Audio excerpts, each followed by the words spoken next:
வணக்கம் தமிழக மக்களே, நான் உங்கள் மாஸ்க் மேன் பொலிட்டிக்கல் சேனல் மூலயமா உங்கள்கிட்ட பேசிகிட்டு இருக்கேன். பொலிட்டிக்கல் சேனல்ன்றது நம்மளுக்கு இன்ஸ்டாகிராம், ஃபேஸ்புக், யூடியூப்பில் இயங்குது. நம்ம இந்த சேனல் எதுக்காக யூஸ் பண்ணுறோன்னு பார்த்தீங்கன்னா, மக்களுக்கு ப்ராப்பராக பொலிட்டிக்கல் டீட்டெயில்ஸ் கொடுக்கறதுக்காகவும் டேட்டாவை ஷேர் பண்ணுறதுக்காகவும் தான் இந்த பொலிட்டிக்கல் இன்ட்ரெஸ்ட் சேனலை ஸ்டார்ட் பண்ணியிருக்கோம். அதுவும் இந்த எலெக்ஷன் 3 days பிஃபோர் ஸ்டார்ட் பண்ணி இவ்வளோ கண்டென்ட்டோட வீடியோஸை போடுறதுக்கு காரணம் ஒரு ப்ராப்பரான டைம் வரட்டோன்னு. பட் அது கொஞ்சம் லேட்டாக ஆச்சுன்றதுக்கு மன்னிக்கணும். இந்த டேட்டாஸ் உங்களுக்கு இப்போ கிடச்சதுனால கூட கொஞ்சம் யூஸ்ஃபுல்லாக இருக்கும்னு நான் நினைக்கிறேன். அதுக்காக தான் இந்த டேட்டாவை ஷேர் பண்ணுறேன். ஒரே ஒரு இன்டென்ஷன் தான், என்னென்னா தமிழ்நாட்டில் இருக்க அனைத்து வாக்காளர்களுக்கும் போய் அவங்களுடைய ஓட்டை போடணும். அதுக்காக மட்டும்தான். ஏன்னா நான் லாஸ்ட்டாக எடுத்த டேட்டாஸ் வரைக்கும் பார்த்தீங்கன்னா யாருமே அவங்களோட ஓட்டை சரியாக பதிவு பண்ணலன்னு சொல்லலாம். சரியாக மீன்ஸ் முழுமையாக பதிவு செய்யலை. எல்லா தொகுதியிலையும் ஆல்மோஸ்ட் 20%, 10% ஓட்ஸ் வந்து போடாமலே இருந்தது லாஸ்ட் 2 எலெக்ஷன்ஸில். ஸோ அது வந்து எனக்கு ஒரு இம்பேக்டை கொடுத்தது. ஸோ இதை வந்து நம்ம கன்வே பண்ணலாம் பப்ளிக்கு, எல்லாரையும் போய் ஓட்டு போட சொல்லலாம். இந்த ஓட்டு எல்லாரும் போட்டாங்கன்னா ஒரு புதிய கட்சி இல்லை ஒரு திருப்பு முனை அமையலாம் நம்ம தமிழ்நாட்டு அரசியலில் அப்படின்ற ஒரு எதிர்பார்ப்போட தான். அப்புறம் இதுக்கப்புறம் ஒரு 40 minutes லாங் வீடியோ போடுறேன். இந்த வீடியோவோட கண்டினியூவாக வரும். அது எதுக்குன்னு பார்த்தீங்கன்னா, நம்ம தமிழக அரசியலில் இப்போ கடைசியாக நடந்த விஷயங்கள், அப்புறம் நம்ம எதுக்காக இப்போ டிவிக்கே விஜய் அவர்களை சப்போர்ட் பண்ணுறோம், தமிழக வெற்றி கழகத்தை சப்போர்ட் பண்ணுறோன்றது எல்லாம் காமனாக வெளியே பேசுகிற விஷயத்த நம்ம வீடியோவில் டீட்டெயிலாக பேசியிருக்கோம். இதுக்கு அடுத்த வீடியோ பார்த்தீங்கன்னா பூத் ஏஜென்ட்ஸ், பூத்தை பற்றி பேசுகிறோம். அது ஒரு 20 minutes வீடியோ. அதுக்கு அடுத்தது ஃபுல்லாகவே 234 தொகுதிக்கான வேட்பாளர்கள் யார், 234 தொகுதிக்கான datas, last 2 election datas plus current எலெக்ஷனில் எவ்வளோ ஓட்ஸ் இருக்குன்ற டேட்டாஸை உங்கள் கூட பொறுமையாக ஷேர் பண்ணியிருக்கேன். நீங்கள் வீடியோவை கொஞ்சம் ஸ்கிப் பண்ணாமல் ஃபுல்லாக பார்த்து முடிங்க. நம்ம பொலிட்டிக்கல் இன்ட்ரெஸ்ட் சேனலை ஃபாலோ பண்ணுங்கள், சப்ஸ்கிரைப் பண்ணுங்கள். பட் அது இன்டென்ஷன் இல்லை. நீங்கள் கண்டிப்பாக எல்லா வீடியோஸையும் பாருங்கள். உங்கள் தொகுதியை பற்றிய டீட்டெயிலை நீங்கள் நல்லா டீட்டெயிலாக தெரிஞ்சு வச்சிங்க. உங்கள் தொகுதியை பற்றின டேட்டாவை கரெக்டாக எல்லாருக்கும் ஷேர் பண்ணுங்கள். அந்த டேட்டாவை ஷேர் பண்ணுறது இல்லாமல் எல்லாரையும் போய் எலெக்ஷனில் ஓட்டு போட சொல்லுங்கள். எலெக்ஷன் கமிஷனுக்காகவும் நான் இந்த வீடியோவை ஷேர் பண்ணுறேன். எல்லாரும் அவங்களுடைய ஜனநாயக கடமையை ஆற்றணும். ஒரு விரல் புரட்சி செய்து விசில் சின்னத்தில் வாக்களித்து தமிழக வெற்றி கழக தலைவர் விஜயை முதல்வராக வேண்டும் என்று வேண்டி விரும்பி கேட்டுக்கொள்கிறேன். இந்த வீடியோவை ஃபுல்லாக பார்த்து முடியுங்க. வணக்கம்.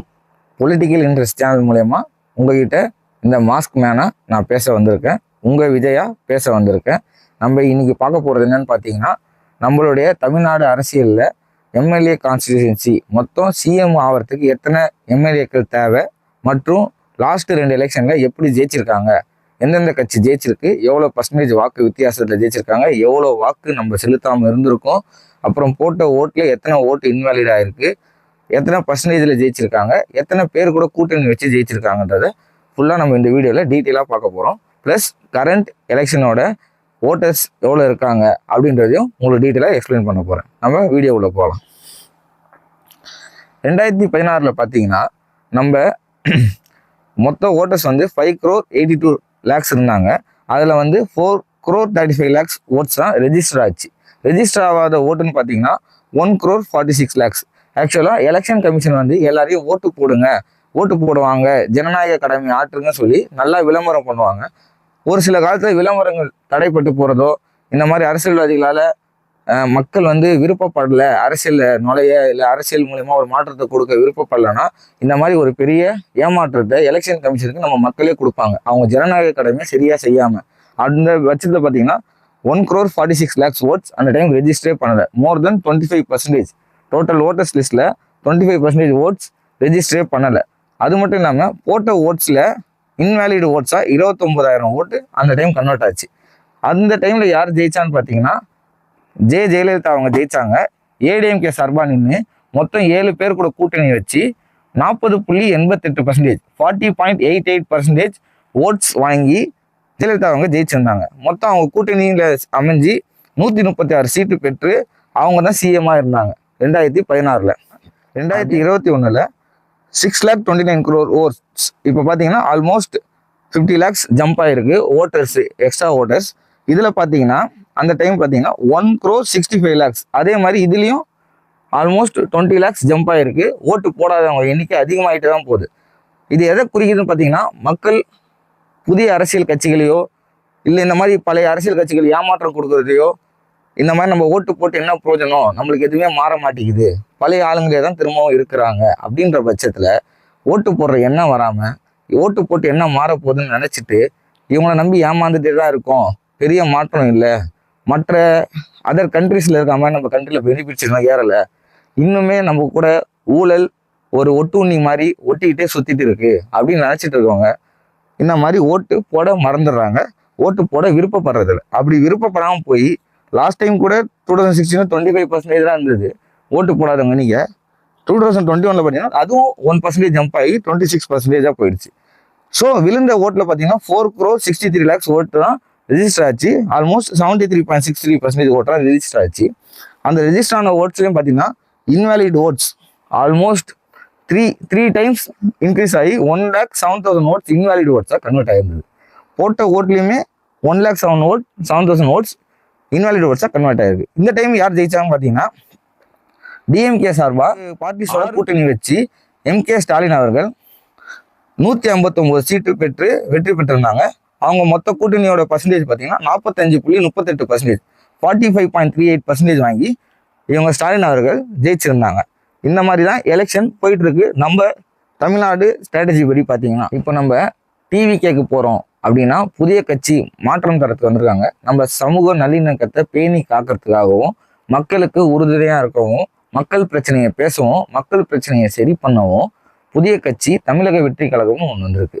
இவங்க எதுக்காக இப்போ திடீர்னு வந்திருக்காங்க, புதுசாக எதுக்கு மாற்று கட்சி தமிழகத்தில்? திராவிடர்கள் தானே ஆழ்ந்துட்டே இருந்தாங்க, திராவிட கட்சிகள் தானே ஏகிட்டே இருந்தது, திராவிட கட்சிகள் தானே தமிழ்நாட்டை தூக்கி வளர்த்துருக்கு, திராவிட கட்சிகள் தானே எல்லாருக்கும் எல்லாமே செஞ்சிருக்கு அப்படின்னு நம்ம எவ்வளோ பெருமையாக பேசினாலும் இதே திராவிட கட்சிகளால் எவ்வளோ ஆபத்தை இதே சமூகம் தான் அனுபவிச்சிருக்கு.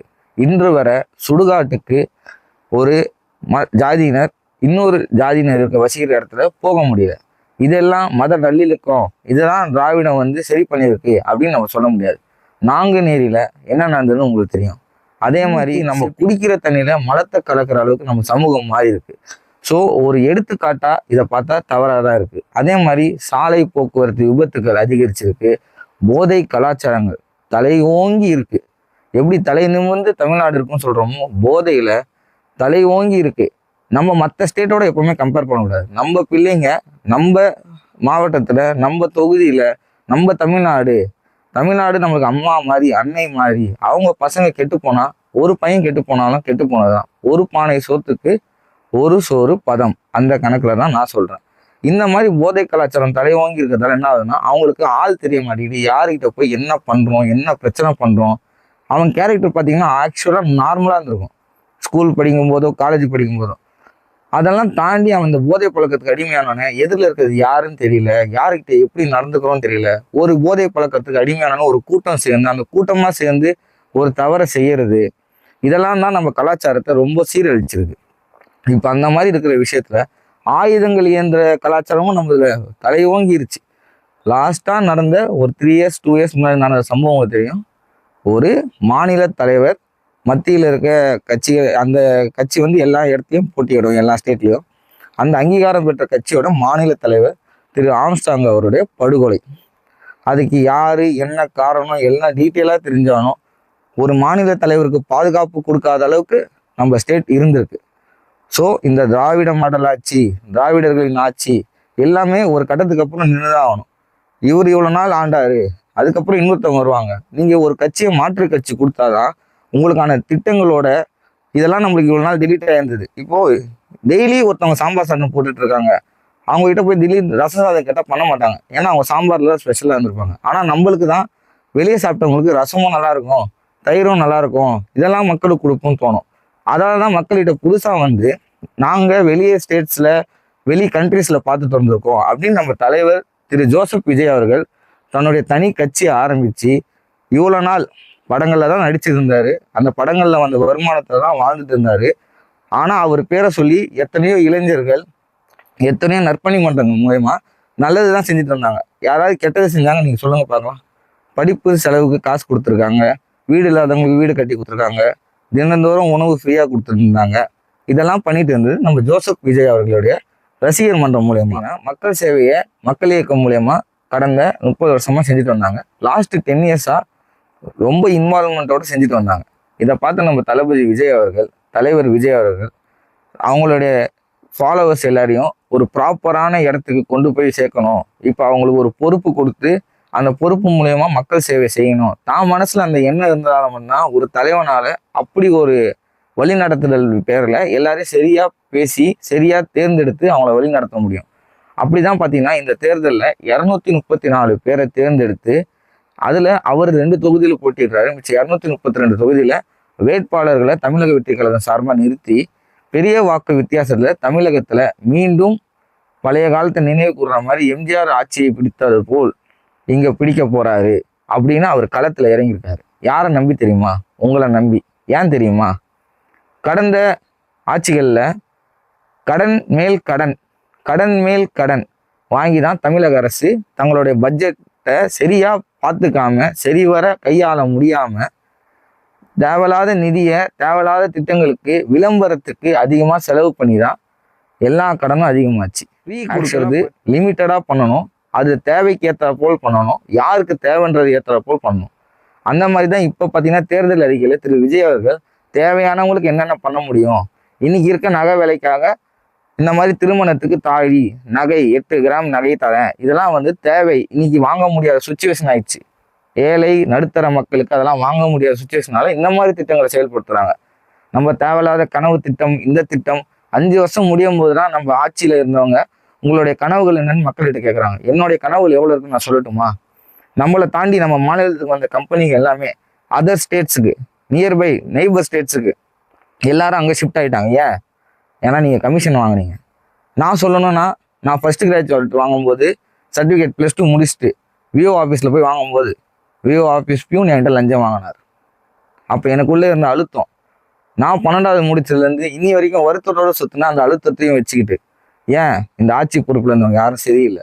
நான் ஃபர்ஸ்ட் கிராஜுவேட் முதல் பட்டதாரியாக போய் சர்டிஃபிகேட் வாங்கினா அது மூலிமா எனக்கு ஸ்காலர்ஷிப் கிடைக்கும்னு தான் போனேன். ஸ்காலர்ஷிப் கிடைக்கிறதுக்கு வாங்க போனதுக்கே என்கிட்ட கமிஷன் வாங்கினாங்க. அந்த கமிஷன் கொடுத்தா தான் சைன் பண்ணி கொடுப்பேன்னு சொன்னாங்க. என் வீட்டில் முதல் பட்டதாரி நான் தான் வரேன். அது அரசு முன்னெடுத்து அரசு ஒருத்தவங்களை ஆதரித்து இந்த மாதிரி என்னை வளர்த்து விட தானே பார்த்துருக்கணும். என்கிட்ட காசு வாங்கி இப்போ நான் காசு கொடுக்க முடிஞ்சு அதை வாங்கி ஸ்காலர்ஷிப் யூஸ் பண்ண வச்சிங்க. காசு கொடுக்க முடியாத எத்தனை பேர் அந்த ஸ்காலர்ஷிப் வாங்க முடியாமல் போயிருக்கும். அதனால எத்தனை பேர் படிக்காமல் போயிருப்பாங்க. எத்தனை பேர் வாழ்க்கையை இந்த ஊழல் அழிச்சிருக்கு நீங்கள் சொல்லுங்கள். 10th +1 +2 படித்தா ஏடிஎம்கே பேர் இல்லை. நான் படிக்கும்போது 5000 ரூபா தரேன்னு சொல்லியிருந்தாங்க. 1500 2000 இப்படி தான் சொல்லியிருந்தாங்க. அக்கௌண்ட் ஓப்பன் பண்ணி கொடுத்தேன். என் கூட படித்தவங்க சில பேருக்கு 5000 ரூபா வந்துச்சு, பல பேருக்கு வரல, என்னோட சேர்த்து. இப்போ இந்த 5000 ரூபா யாருக்கு போச்சு, என் பேரில் வந்தது சொல்ல முடியுமா? யார் பள்ளி கல்வித்துறை, யார் இதெல்லாம் கரெக்டாக ஹேண்டில் பண்ணுறா? இங்கே என்ன தெரியுமா நடக்குது? ஒருத்தவங்களுக்கு ஒரு துறை, காசுக்கு ஏற்ற மாதிரி இலாக்கா, யார் எவ்வளோ ஸ்பெண்ட் பண்ணுறீங்க, காசு நீ கொடுக்குறியா 300 கோடி, உனக்கு ஒரு அமைச்சர் பதவி, உனக்கு செயல்படுற திட்டங்கள் எல்லாம் 10% இங்கே தள்ளிடு, 20% இவருக்கு கொடுத்துரு, அந்த இவருக்கு அதிகாரிக்கு இவ்வளோ செலவு பண்ணிடு. ஒரு பொருள் வாங்குறீங்க, நீங்கள் எல்லாரும் நல்லா கேட்டுங்க, கான்ட்ராக்ட் விட்டு விட்டு விட்டு தான் எல்லா அரசாங்கமும் வாழ்ந்துட்டு இருக்கு. இவனுக்கு ஒரு கான்ட்ராக்ட், அவருக்கு ஒரு கான்ட்ராக்ட், எல்லாருக்கும் ஒரு கான்ட்ராக்ட். இப்போ தூய்மை பணியாளர்களை தனியார் மயமாக்கிட்டாங்க. கான்ட்ராக்டில் போனால் தானே இவங்களுக்கு காசு, கான்ட்ராக்டில் வரவங்க கமிஷனில் வாங்கிக்கிறாங்க. இப்போ ஓட்டுநர்களுக்கு எவ்வளோ சிரமம். இப்போ கவர்மெண்ட் பஸ் டிரைவர் கான்ட்ராக்டர்லாம் வரமாட்டாங்க. ஏன் வரமாட்டாங்க? நீங்கள் பர்மனெண்ட் ஆக்க மாட்டீங்க. அவங்களுக்கு தேவையான இதெல்லாம் செஞ்சு கொடுக்க மாட்டீங்க. இன்சூரன்ஸ் காப்பீடு போட்டு கொடுக்க மாட்டீங்க. உங்கள் அரசு துறையில் வேலை செய்கிறவங்க எல்லாருக்கும் ஃபேமிலி, டோட்டல் ஃபேமிலி எல்லாத்துக்கும் இன்சூரன்ஸ் போட்டு கொடுத்துருக்கணும்ல. ஏன் யாருக்கும் கொடுக்க முடியாது. உங்களால் நல்ல நல்ல திட்டங்களை பண்ணியிருக்கவே முடியாது இவ்வளோ நாளில். ஏன்னா விளம்பரத்துக்காக இங்கே போய் அங்கே நின்று டீ குடிக்கிற மாதிரி, அங்கே போய் நின்று காபி சாப்பிட்ற மாதிரி, 2 தூய்மை பணியாளர்கள் கூப்பிட்டு பக்கத்தில் நல்லா வாழையில போட்டு சாப்பாடு வைக்கிற மாதிரி நடந்ததில் ரிப்பன் பில்டிங் முன்னாடி நைட்டை அடிச்சு தூக்கிட்டு போனீங்களே, இதெல்லாம் பண்ணீங்களே. அவங்க என்ன கேட்டாங்க? நீதி தானே கேட்டாங்க. ஏன் தனியார் மயமாக்குறீங்க? எங்களை அரசாங்கத்தில் சேர்த்துங்க. நீங்கள் ஒரு அரசு ஊழியர் மாதிரி, நீங்கள் அரசினர். இங்கே நல்லா சொன்னோன்னா இங்கே இருக்கவங்க எல்லாருமே இந்த 234 பேர் ஜெயிச்சு வர்றது தெரியுமா? மக்களுக்கு சேவை செய்ய. ஆனால் அதிகாரத்துக்கு வந்ததுக்கப்புறம் மக்களே மறந்துடுறது. மக்களை மறந்தது கமிஷன் பேசிக்கில் யார்கிட்ட எவ்வளோ வாங்க முடியும், எவ்வளோ சொத்து சேர்க்க முடியும்.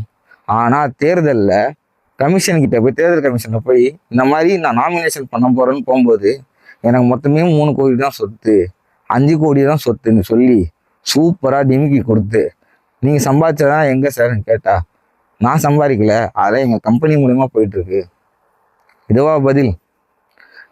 திரு விஜய் அவர்கள் இதுக்கும் எவ்வளோ சம்பாதிச்சிருக்கேன், எவ்வளோ சேர்த்து வச்சிருக்கேன், எது இதில் இன்வெஸ்ட் பண்ணி வச்சிருக்கேன்ற அளவுக்கு தேர்தல் கமிஷனில் எல்லாத்தையும் தெளிவாக கொடுத்துட்டாரு. இப்போ நான் மக்களுக்கு தெளிவாக சொல்ல வர்றது ஒன்று தான். நம்ம பொலிட்டிக்கல் இன்ட்ரெஸ்ட் சேனல் மூலயமா 234 எம்எல்ஏ கேண்டிடேட்ஸோட லிஸ்ட், லாஸ்ட் அவங்க 2 years election data plus current எலெக்ஷனில் எவ்வளோ ஓட்டர்ஸ் இருக்காங்க எல்லாத்தையும் அடுத்த வீடியோவில் 234 வீடியோ போட்டிருக்கேன். மறக்காமல் போய் பாருங்கள். பார்த்துட்டு உங்களால் அந்த ஓட்டுனால எவ்வளோ பிரயோஜனமாக மாறப்போகுதுன்னு போய் நீங்கள் பாருங்கள். ஏன்னா ஆல்மோஸ்ட் இவ்வளோ ஓட்ஸ் போடலை. 2 எலெக்ஷனில் பார்த்தீங்கன்னா இவ்வளோ ஓட்ஸ் போடலை. இந்த ஓட்ஸ்லாம் வேறு ஒருத்தவங்க 26% வாங்கினவங்க, செகண்ட் பொசிஷன் இதில் ஒரு 13% போயிருந்தா அவங்க தான் ஃபஸ்ட்டு பொசிஷன். ஆல்மோஸ்ட் இப்போ சென்ட்ரல் கவர்மெண்ட்லேருந்து எல்லாரும் வச்சிருக்க டேட்டா என்ன தெரியுமா? திரு ஜோசப் விஜய் அவர்களுக்கு இந்த வாட்டி ஃபஸ்ட் டைமே 18% மேலே வருவார்னு பேச்சு. இங்கே பார்த்தீங்கன்னா உங்களுக்கு இதுதான் எடுத்துக்காட்டு. 40.88%, 7 பேர் கூட கூட்டணி வச்சு வாங்கியிருக்காங்க. தனியாளாக நிற்கிறார் ஜோசப் விஜய். சென்ட்ரல் கவர்மெண்ட்லேருந்து எல்லாரும் எடுத்த சர்வே படி 18% வாங்குறாருன்றாங்க. இப்போ இந்த மாதிரி ஓட்டு போடாதவங்க எல்லாரையும் ஓட்டு போட வச்சு எல்லாரையும் மக்கள்கிட்ட கொண்டு போய் சேர்த்து 234 தொகுதியிலையும் வேட்பாளரை சேர்த்துருந்தாரு. அதில் ஒரு தொகுதி வேட்பாளர் மட்டும் எடப்பாடியில் தவறை வச்சுட்டு நம்பிக்கைக்கு மாறா செயல்பட்டுட்டு தாம் ரெஜிஸ்ட்ரேஷனே பண்ணாமல் நாமினேஷனே பண்ணாமல் வெளியேறிட்டார். அதனால் அந்த ஒரு தொகுதியில் மட்டும் சுயேட்சை வேட்பாளர் முன்னாள் மக்கள் இயக்க நிர்வாகிக்கு சுயேட்சை வேட்பாளருக்கு ஆதரவு தெரிவித்து அவரையும் நம்ம டிவிகே சார்பாக இணைச்சிருக்காங்க. இப்போ டிவிகே வாங்க போகிற ஓட்டு ப்ளஸ் நீங்கள் மக்கள் இந்த டெலிட்டான ஓட்ஸ் மீன்ஸ் நீங்கள் போடாமல் இருந்த ஓட்டு இவ்வளோ நாள் நீங்கள் காத்து நின்றுருக்கீங்க. எங்களுக்கு நல்லா தெரியுது. என்ன மாதிரி நீங்களும் உங்களை மாதிரி பல பேரும் இந்த மாதிரி ஓட்டு போடாமல் காத்து நிறுங்க ஒரு நல்ல கட்சி வராதான்னு. இந்த புரோக்கர் கட்சிங்க மாதிரி நடுவில் பேசி வாக்கு பிரித்து வாக்கை செதற அடித்து இன்னொருத்தவங்களை ஜெயிக்க விடாமல் பண்ணுற வேலை நமக்கு தேவையில்லை. அதே மாதிரி நீங்கள் நம்ப மாட்டீங்க, ஒரு சூழ்ச்சி நடந்தது. அதை சொல்கிறேன், நீங்கள் கன்ஃபார்மாக நியூஸ் பார்த்துருந்தீங்கன்னா தெரிஞ்சிருப்பீங்க. என்ன சூழ்ச்சி தெரியுமா? லாஸ்ட் டைம் டிஎம்கே அலையன்ஸில் இருந்த ஒரு கட்சி இந்த டைம் ஏதோ ஒரு சின்ன பிரச்சனையை பேசி கரெக்டாக எலெக்ஷன் முடிகிற நேரம் எனக்கு கட்சியில் சீட்டு ஒழுங்காக கொடுக்கல, இந்த வாட்டி எங்களுக்கு தொகுதி பங்கீடுல சரியில்லைன்னு சொல்லிட்டு வெளியே வந்துட்டு பிரச்சாரம் எப்படி தெரியுமா? டிவிகே சின்னத்துக்கு கேமராவில் வாக்களியுங்கள், டிவிகே சின்னத்துக்கு கேமராவில் வாக்களியுங்கள். ஏன்னா அவங்க கட்சி பேர் டிவிகேன்னு இங்கிலீஷில் சொல்லும் போது வருமா? ஏன் போன வாட்டி வரைக்கும் இவங்க கூட கூட்டணியில் இருந்தவங்க கடைசி ஒரு மாதம் முடிவு பண்ணி கூட்டணியை விட்டு வெளியே செட்டப்னு உங்களுக்கு தெரியல? எவ்வளோ பெரிய செட்டப் பாருங்க. ஏன்னா மக்கள் எல்லாரும் விசில் சின்னத்துக்கு ஓட்டு போட்டுருவாங்களா டிவிகேக்கு வாக்களிங்கன்னா? அவங்க தெருவாக செலவு பண்ணுறாங்க. 234 தொகுதியிலையும் கேண்டிடேட் நிறுத்திருக்காங்க. நல்லா கேட்டுங்க, இங்கே போன வாட்டி வாங்கின சீட்டோட ஒரு சீட் அதிகமாக தரல, அந்த சீட்டே தரலன்னு சொல்லி வெளியே வந்தவங்க 234 தொகுதியில் கேண்டிடேட்டை நிறுத்தி ஒரு மாசத்துல கடகடன்னு எல்லா வேலையும் பார்த்து இன்னைக்கு எல்லா இடத்துலையும் பிரச்சாரம் டிவிகேக்கு கேமராவில் போடுங்க. அந்த கேமராவை தூக்கி மக்கள் குப்பையில் போட்டு விசில் அடித்து அவங்க காது கிளிகிற அளவுக்கு ஓட்டு பர்சன்டேஜில் காட்டுவாங்க. டிவிகேனா யாரு? தமிழக வெற்றி கழகம் ஜோசப் விஜய்க்கு எவ்வளோ சப்போர்ட் இருக்குது. கூட்டம் ஓட்டாக மாறாது சொன்னீங்க, ஒரு வாட்டி இல்லை வரல கூட்டம். அவருக்கு கூட்டம் வந்துட்டே இருக்கும். மக்களோட நம்பிக்கை அவ்வளோ செல்வாக்க பெற்றிருக்காரு. மக்கள் அவரை ரொம்ப ரொம்ப ரொம்ப தெளிவாக நம்புகிறாங்க. ஏன் நம்புகிறாங்கன்னா, ஒரு மாற்றம் வந்தால் நல்ல வறுமை கோட்டுக்கு மேலே நம்ம வளர்ந்துருவோம், நம்ம குடும்ப சூழ்நிலை மாறிடும், நம்ம பிள்ளைகள் நல்ல கல்வியை படிப்பாங்க, வெளிநாட்டில் போய் படிச்சுட்டு இங்கே சேவை செய்வாங்க. மக்கள் சேவைக்கு நிறைய பேர் கொண்டு வந்திருக்காரு. எத்தனை இளைஞர்கள் அரசியல் பேசி கடைசி 10 வருஷம் 15 வருஷத்துல பார்த்துருக்கவே மாட்டீங்க. நான்லாம் 2012 ஒரு விஷயம் நடந்ததுலேருந்து அரசியலை பின்பற்ற ஆரம்பித்து என்னென்ன நடக்குது, என்னென்ன கரண்ட் சினாரியோ போயிட்டுருக்கு, நான் இத்தனை வருஷத்துல யாருக்கும் ஆதரிச்சதில்லை. ஏன் தெரியுமா? எனக்கு இந்த மாதிரி யாராவது ஒருத்தவங்க வரணும், ப்ராப்பராக பேசி இந்த சும்மா டிவியில் தூக்கி டார்ச் லைட்டை போட்டு உடச்சிட்டு அடுத்து 6 மாதம் கழிச்சு சூப்பராக போயிட்டு ஐயா ஒரு சீட்டு கொடுங்க, நான் ராஜ்யசபாவில் போய் உட்காந்துக்கிறேன் அப்படின்னு அவங்ககிட்டே போய் பேசுகிற வேலை நம்மளுக்கு வராது. அந்த மாதிரி ஆள் இவர் கிடையாதுன்னு எனக்கு தெரியும். நானும் முன்னாள் விஜய் மக்கள் இயக்க நிர்வாகி, பகுதி தலைவராகவும் இருந்திருக்கேன். அதுபடி சொல்கிறேன், இவர் கடைசி 7 இயர்ஸ் முன்னாடியே எலெக்ஷனுக்கான திட்டத்தை அறிவிச்சிட்டார். எங்களுக்கு 5 இயர்ஸ் முன்னாடியே போலிங் பூத்ஸ் ஏஜென்ட்ஸை ரெடி பண்ண ஆரம்பிச்சிட்டாரு. இது எல்லா கட்சிக்கும் தெரியுமே. அன்னைக்கு விஜய் வளர்றாருன்னு யாருன்னு நினைக்கலையே. ஏன் தெரியுமா? விஜய் மூலயமா நம்மளுக்கு கூட்டணி கிடைச்சி நம்மளுக்கு நல்ல பர்சன்டேஜ் வந்துச்சுன்னா நம்ம டாப்பில் போயிடுவோமே அப்படின்னு நினச்சாங்க. விஜய் ஒன்றே ஒன்றா நினச்சாரு, ஊழல் ஆட்சி செஞ்சவங்க 2 பேர் கூடயும் நம்ம கை கோர்த்து நம்மளை நம்பி வர மக்களை ஏமாற்றக்கூடாதுன்னு நினச்சாரு. இல்லைன்னா ஈஸியாக ஏமாத்தலாங்க. இவ்வளோ நாள் ஜனவரி 9ஆம் தேதி ஒரு பொதுக்கூட்டம் போட்டு ஒரு கட்சி திமுகவை கிளின்னு கிழிச்சு எல்லாம் பண்ணது எல்லாருக்கும் தெரியும். திடீர்னு பார்த்தா தேர்தல் ஸ்டண்ட் அப்படின்னு சொல்லுவாங்க. கரெக்டாக தேர்தல் நெருங்கும் போது சீட்டு அதிகமாக வந்துச்சு, எங்களுக்கு இவங்க சீட்டுக்கு ப்ராப்பராக கொடுத்துட்டாங்க. போன வாட்டி அந்த கட்சியில் கூட்டணி சொன்ன மாதிரி ராஜ்யசபா சீட்டு கொடுக்கல, இவங்க உடனே கூப்பிட்டு கொடுக்குறாங்க, நாளைக்கே சைனிங் சொல்லிட்டாங்க. அதனால என் தம்பி நான் உடனே அங்கே அனுப்ப போகிறேன், எங்க ராஜ்யசபாவுக்கு என் தம்பி அனுப்ப போகிறேன், என் ராஜ்யசபாவுக்கு என் தம்பி சீட்டு கிடைச்சா போதும், என் கட்சி தலைவராக இருந்தவரை அவமதிச்சு அவருக்கு நல்ல அவப்பெயரை ஏற்படுத்தின கட்சியோட போயிட்டு நான் கூட்டணி வச்சு இந்த மக்கள் எல்லாரையும் ஏமாற்ற போகிறேன்.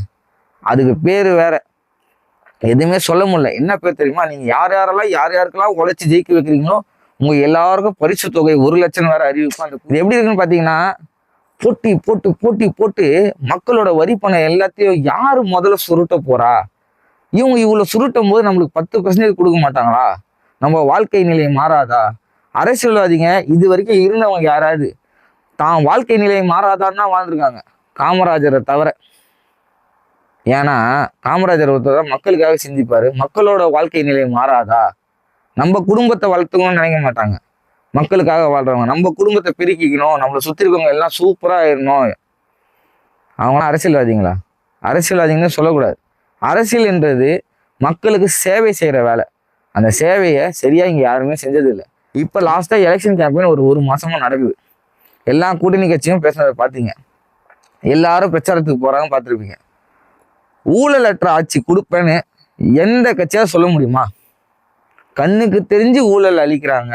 டாஸ்மாக் ஊழல், கார்பரேஷன்ல எவ்வளவு ஊழல், எல்லாத்துலேயும் ஊழல். போன வாட்டி இருந்தவங்க ஊழல், இந்த வாட்டி இருக்கிறவங்க ஊழல். அதனால தான் பிரச்சாரத்தில் ஒரு வார்த்தை கூட ஊழலை எதிர்த்து பேச முடியல. இந்த ஊழல் எவ்வளோ பாதிப்பு ஏற்படுத்தும் தெரியுமா? காசு கொடுக்குறவனால மட்டும்தான், காசு இருக்கிறவனால மட்டும்தான் காசை கொடுக்க முடியும், கேட்குற காசை. புரியுதுங்களா? இல்லாதவன் அவன் செய்யணும்னு நினச்ச வேலையே விட்டுட்டு போயிடுவான்.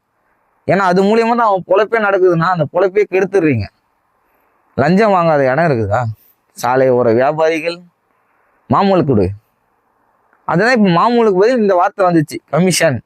நாங்கள் 2% கமிஷன் வாங்குறோம், மாதத்துக்கு 3% கமிஷன் வாங்குறோம். இந்த ப்ராஜெக்ட் உங்களுக்கு கொடுத்தோன்னா 10% கமிஷன் கொடுத்துருங்க. டெண்டர் யார் எடுக்கிறா? அந்த அரசியல்வாதிகளோட ரிலேஷன்ஸ். நம்ம என்ன பண்ண போகிறோம்? மக்களாகி நம்ம ஓட்டு போட்டுட்டோம், நம்மளால எதுவுமே பண்ண முடியாது.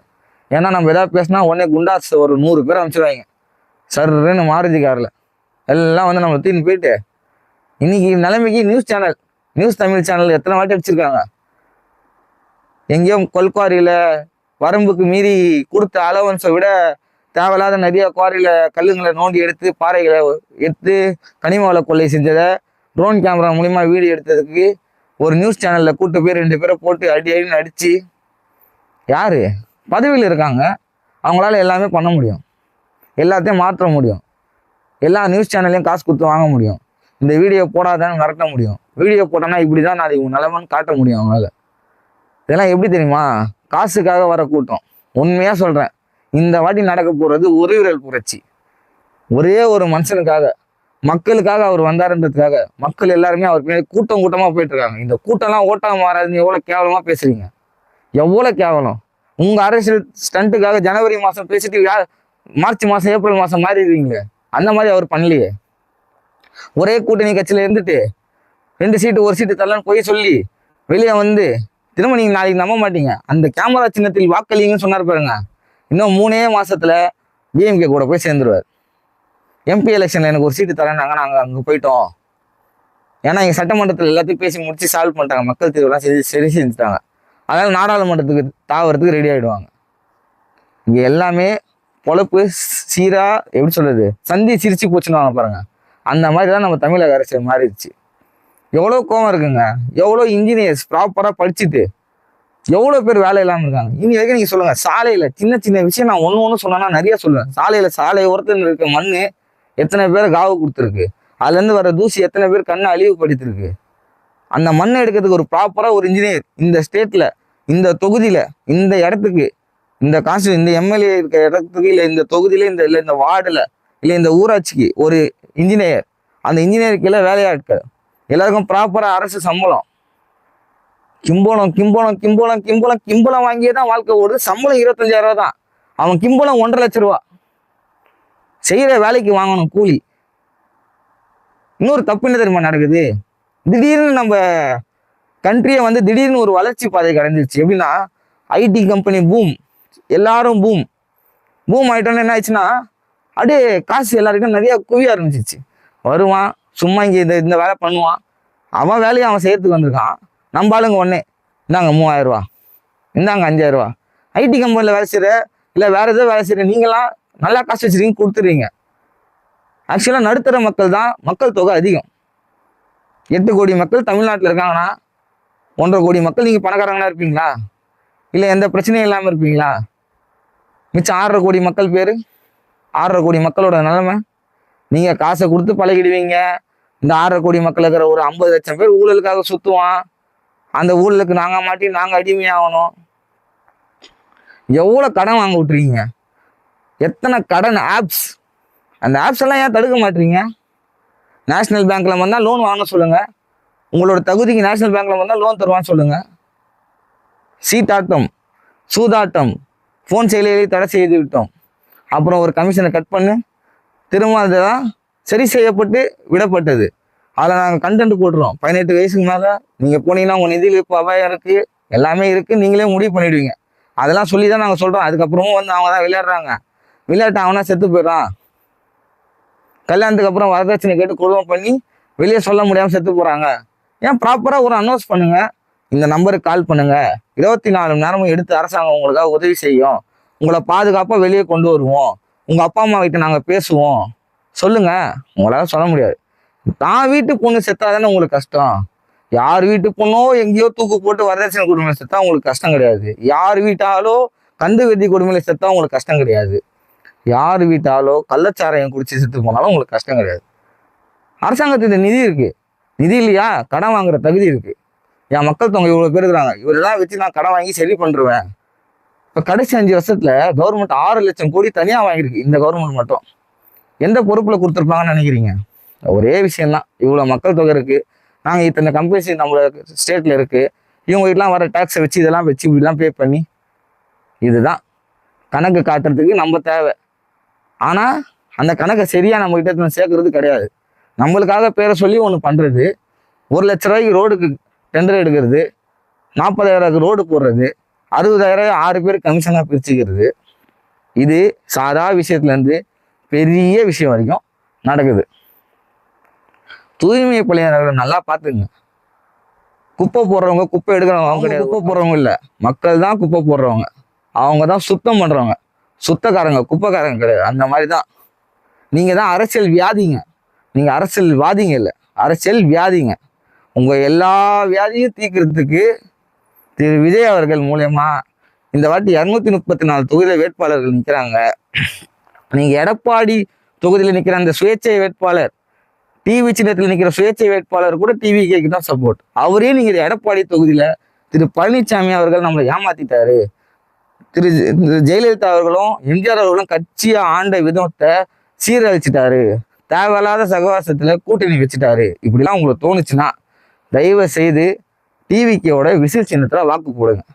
2வது விஷயம், டிஎம்கே ஆட்சியில் இவ்வளோ ஊழல் நடந்திருக்கு, நாங்களாம் இதில் பாதிக்கப்பட்டிருக்கோம், என் குடும்பத்துக்கு தெரிஞ்சவங்க ஒருத்தவங்க பாதிக்கப்பட்டிருக்காங்க, என் ஃப்ரெண்ட் ஆஃப் ஃப்ரெண்ட் இந்த மூலியமா பாதிக்கப்பட்டிருக்கான், நாங்கள் ஒரு போலீஸ் ஸ்டேஷன் போனப்போ எங்களை இப்படி மதிக்கலை, நான் படிச்சிருக்கேன், என் தகுதிக்கு அந்த இடத்துல பாதுகாப்பாக நான் உணரலை, என் வீட்டு பெண் பிள்ளைய ஒழுங்காக யாரோ பாதுகாக்கலை, அந்த மாதிரி சுற்றுச்சூழலை ஒழுங்காக சீரமைக்கலை, இப்படிலாம் உங்களுக்கு குறை இருந்ததுன்னா, இந்த ஆட்சி மேலேயும் குறை இருந்ததுன்னா தயவு செய்து விசில் சின்னத்துக்கு வாக்கு போடுங்க.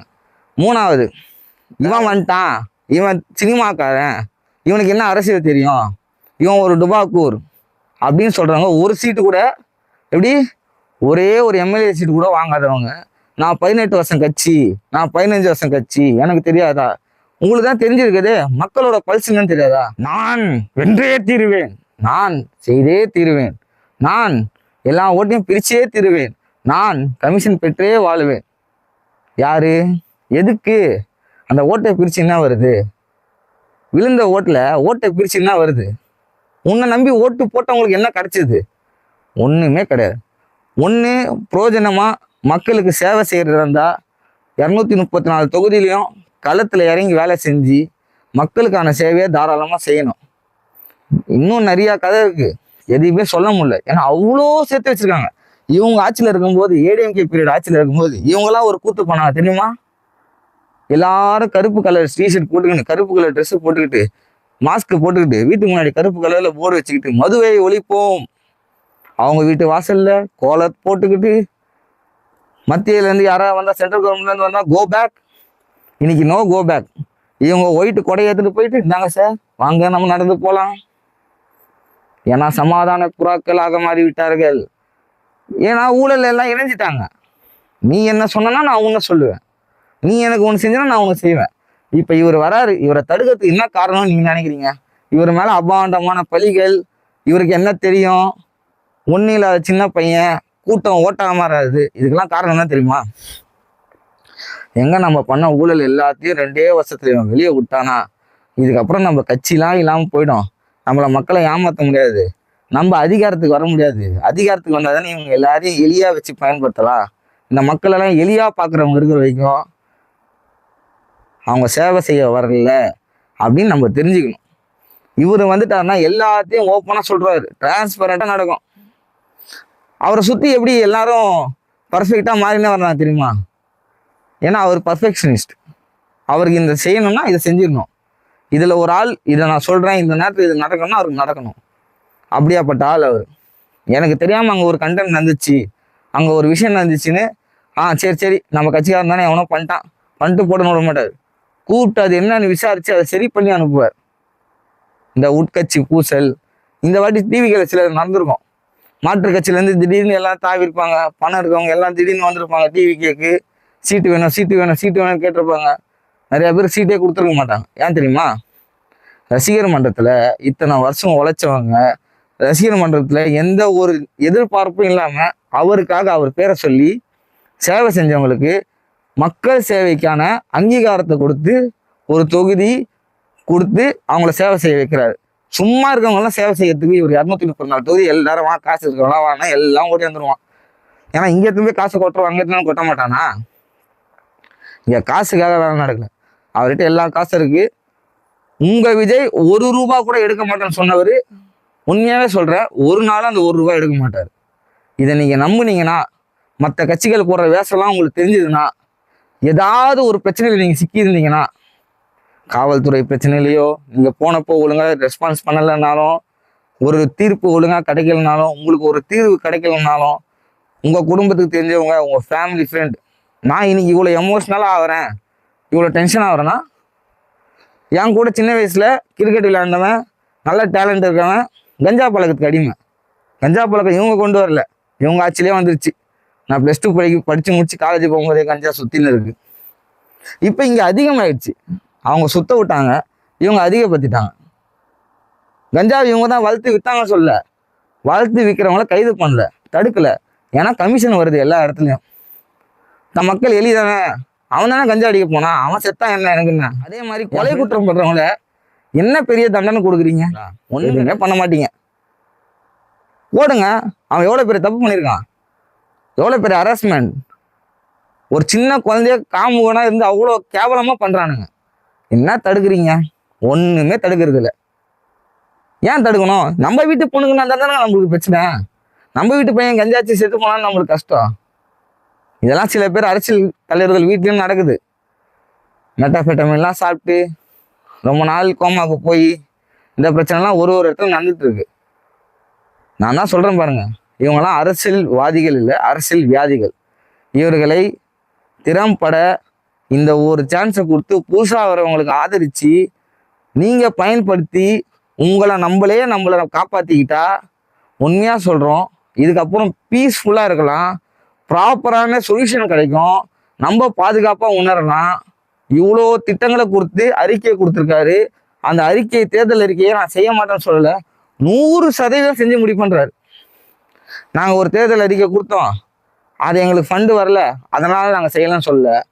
நாங்கள் தேர்தல் அறிக்கை கொடுத்தோம், இவங்க கூட்டணியில் மத்தியில் ஆட்சி பிடிச்சிருந்தா தான் நாங்கள் செஞ்சுருக்க முடியும்னு மாற்றி பேசலை.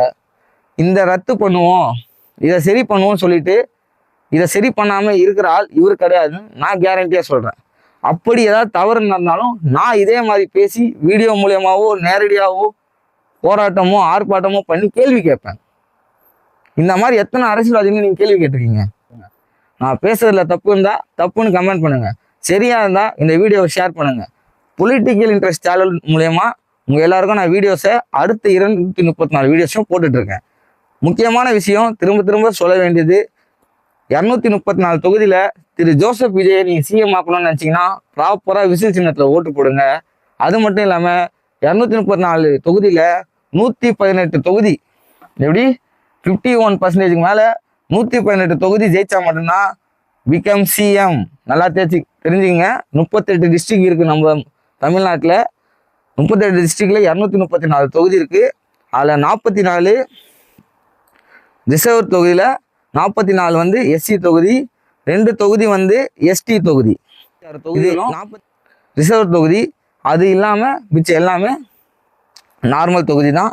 நீங்கள் தான் உங்கள் வேட்பாளரை வெற்றி பெற வச்சு டிவிகே சின்னத்தின் விசில் சின்னத்தை வாக்களிக்க வச்சு திரு ஜோசப் விஜய் சிஎம் ஆகணும். இவர் சிஎம் ஆனார்னா மக்களுக்கு நல்லது நடக்கும்னு நீங்கள் நம்புனீங்கன்னா பண்ணுங்கள். இன்னொரு முக்கியமான விஷயம் பேசணும்.